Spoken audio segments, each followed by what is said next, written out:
If you've ever cracked open an ice-cold can of Dr. Pepper and taken that first fizzy sip, you know there's nothing quite like it. It's that mysterious mix of sweet, spicy, fruity, and creamy notes hits your taste buds in a way no other soda can.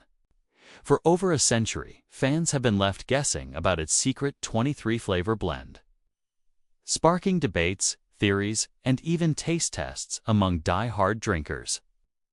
But here's the thing. Dr. Pepper didn't just appear one day in vending machines and store shelves. It started with a curious Texas pharmacist in the 1880s and grew into one of America's most iconic soft drinks. And the way it's made today is just as fascinating as its origin story. So grab your favorite can, because we're diving deep into the history, the mystery, and the step-by-step process that turns a secret recipe into the Dr. Pepper you know and love. Back in the 1880s, soda wasn't the massive industry it is today. It was sold almost exclusively in drugstores, often marketed as a health tonic, promising to ease ailments from fatigue to indigestion. In the small town of Waco, Texas, pharmacist Charles Alderton was experimenting with flavor combinations at the local soda fountain. He didn't strike gold immediately. Imagine him leaning over a bubbling fountain, taking a sip, grimacing, and muttering "not quite" before trying again. But one day, he landed on something magical. It was a drink that somehow managed to taste warm and spicy, yet also fruity and creamy. It didn't taste like cola, root beer, or fruit punch. It was its own thing entirely. Legend has it that Alderton named it Dr. Pepper as a tribute to a friend of his boss, or perhaps to Dr. Charles T. Pepper himself, though history is fuzzy on whether the good doctor ever tried it. By 1885, Dr. Pepper had Waco hooked, and it wasn't long before it started spreading. The big moment came at the 1904 World's Fair in St. Louis, where curious fairgoers encountered the soda for the first time. The reaction? Pure fascination. People loved that it didn't fit neatly into the cola category, yet was something entirely different. Rumors swirled about the 23 flavors, with guesses ranging from cherry and vanilla to caramel, licorice, and even prune. To this day, the exact recipe is one of the most closely guarded secrets in the beverage world, allegedly known by only a handful of people who could probably qualify for soda-based witness protection. As decades rolled on, Dr. Pepper expanded nationwide, holding its own against cola giants. In the 1970s, Coca-Cola even tried to argue that it was a cola in a legal battle. But Dr. Pepper stood firm. "I'm no cola." Over the years, it introduced cherry and vanilla variations, a zero-sugar option, and even bold limited editions like dark berry and the wildly intriguing chocolate blend. Through it all, it's remained a drink that defies easy description, which may be why it's kept its allure for so long. Now, let's get to the real question. How is Dr. Pepper actually made? Inside the factory, the process begins with its most famous acetate secret recipe. Only a select few employees know the exact proportions of each ingredient, and these arrive at the plant in sealed containers from specialized suppliers. Flavors like cherry extract, almond essence, and caramel notes are stored in airtight containers to protect their potency.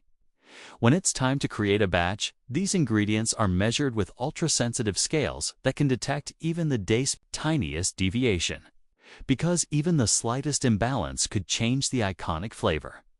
The flavor components are added to massive stainless steel vats in a specific order, starting with heavier notes like caramel before lighter, fruity, and spicy flavors join in.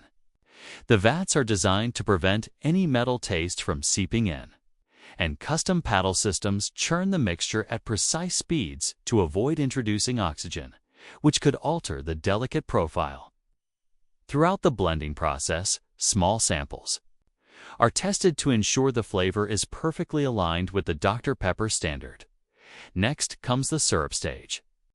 High fructose corn syrup, or sometimes cane sugar, is gently heated in large mixing tanks to create a smooth, consistent base. This syrup is then paired with water that's been chilled to just above freezing, because colder water holds carbonation better. The water is infused with carbon dioxide at up to 60 psi, creating the crisp, bubbly texture that makes that first sip so satisfying. The syrup and carbonated water meet in blending tanks, where they're carefully combined to keep fizz intact. Sensors track density, viscosity, and carbonation levels to ensure the balance is spot on. If something's even slightly off, technicians make micro-adjustments until the mixture hits perfection. From there, the soda undergoes a quick pasteurization heated to around 160 degrees Fahrenheit for just long enough to eliminate any potential bacteria before being rapidly cooled. This ensures both safety and long-lasting freshness without altering the flavor. Every batch is then sent to quality control, where trained taste testers check pH, sweetness, carbonation, and, most importantly, whether it tastes exactly like Dr. Pepper should. Only once it passes does it head to the bottling line. The bottling process is a marvel of precision. Bottles and cans are cleaned with pressurized water or air, then filled in a way that minimizes fizz loss. Caps and lids are sealed instantly. Labels applied and batch codes laser-etched for traceability. Finally, the drinks are packed, wrapped, stacked on pallets, and loaded onto trucks, headed for stores around the world. From its beginnings in a small Texas pharmacy to its place as a globally recognized drink, Dr. Pepper has always been about originality. It's a soda that's proudly different, and every step of its production is designed to keep it that way.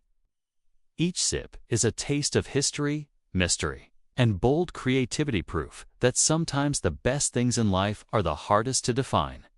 And speaking of drinks with rich backstories, apple juice has its own fascinating journey. Americans drink over 500 million gallons of it every year. Yet most people never think about how those crisp apples transform into the golden juice on breakfast tables.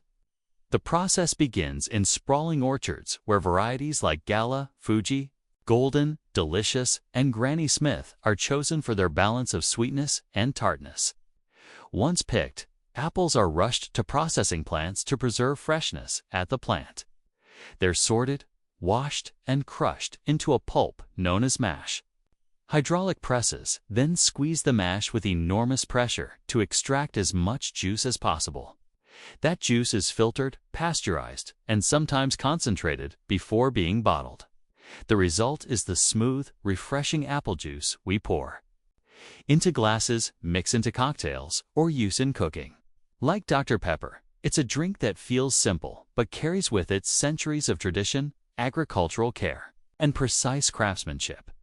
Whether it's the guarded complexity of Dr. Pepper or the pure simplicity of apple juice, the drinks we love most are rarely just made. They're crafted step by step, with history, science, and a bit of magic in every drop. Have you ever taken a sip of golden apple juice or bitten into a piece of crispy fried chicken and wondered about the incredible journey it took to get to your table? Behind these everyday favorites lies a fascinating mix of tradition, innovation, and pure craftsmanship. Today, we're pulling back the curtain to explore two icons of flavor: the crisp, refreshing sweetness of apple juice and the legendary, finger-licking good chicken from KFC. By the end of this story, you might never look at your drink or your dinner the same way again. When it comes to apple juice, the process begins in lush orchards where the fruit is carefully harvested at peak ripeness. Washington State, New York, and Michigan lead the way in apple production, with Washington alone growing more than half the country's supply. The cool nights and warm days in these regions allow apples to develop their rich, balanced flavor, the foundation for every bottle of juice. Once the apples are picked, they're washed, inspected, and crushed to extract every drop of sweet liquid. But the journey doesn't stop there. Freshly pressed juice often contains tiny bits of apple pulp, giving it a cloudy look. To achieve that clear, golden sparkle we all know, producers use different techniques. Some add natural enzymes to break down pectin, the substance that makes juice appear cloudy, while others spin it at high speeds, separating the solids from the liquid. For extra polish, special natural materials like carbon or clay may be used to filter and preserve that clean, appetizing color without stripping away the fresh apple flavor. Once clarified, the juice goes through pasteurization, a step perfected by Thomas Bramwell Welch in the 1800s to prevent grape juice from fermenting into wine. By briefly heating and then rapidly cooling the juice, harmful bacteria are destroyed, making it safe to drink while locking in the natural taste. In modern production, apple juice is heated to around 160 degrees Fahrenheit, 71 degrees Celsius, before being cooled just as quickly. Sometimes, before bottling, juice is concentrated by evaporating some of its water content. This makes it easier and more cost-effective to store and transport. Later, when it reaches its destination, water is added back to bring it to its original taste and consistency. Whether from concentrate or freshly pressed, the juice is finally poured into sterilized bottles or cartons, sealed airtight and labeled for store shelves. Many brands use aseptic filling, sealing in a sterile environment to extend shelf life without artificial preservatives. Throughout the process, quality checks are constant, with each batch tested for flavor, sugar content, and acidity to ensure every sip tastes just right. Among the most beloved apple juice producers is Martinelli's, a family-owned company making juice since 1868, even before Welch's pasteurization breakthrough. Known for their sparkling apple juice made exclusively from U.S.-grown apples, Martinelli's blends sweet and tart varieties for a crisp, balanced flavor that's earned them loyal fans for over a century. Their iconic label has remained unchanged for more than 100 years, a testament to their dedication to tradition and quality. Another favorite is Simply Apple, recognized for its never-from-concentrate promise, made only from freshly pressed apples with no added sugar or preservatives. Simply Apple delivers a flavor that's as close to biting into the real fruit as you can get. Apple juice's story stretches far back into history.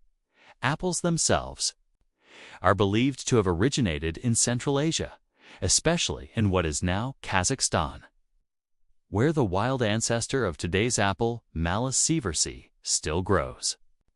These ancient apples were smaller and more bitter, but they paved the way for the sweet, juicy varieties we enjoy today. In Greek mythology, apples were linked to Aphrodite, the goddess of love, symbolizing beauty and desire. Over the centuries, apple juice evolved from an unfiltered byproduct of cider making into the refined drink we know, thanks to advances like pasteurization that made it safe to enjoy year-round.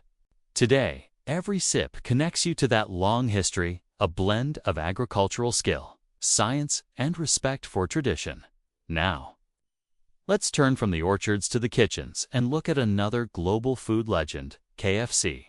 Its story begins with one determined man, Colonel Harlan Sanders, whose journey from small-town Indiana to worldwide icon is as rich as the flavor of his chicken. Born in 1890, Sanders had a tough childhood and left school early to support his family. He tried his hand at many jobs: farmer, streetcar conductor, insurance salesman, even amateur lawyer, but none brought lasting success. That changed in 1930 when he opened a small gas station in Corbin, Kentucky, and began serving fried chicken to travelers in the station's dining area. Word of his cooking spread quickly, and by 1936, Sanders had been named a Kentucky Colonel for his contributions to local cuisine. But life threw him a challenge in 1956 when a new highway bypassed his restaurant, forcing him to sell at a loss. At 65, instead of retiring, Sanders took his secret chicken recipe on the road, visiting restaurants across the country, often cooking on site to prove its quality.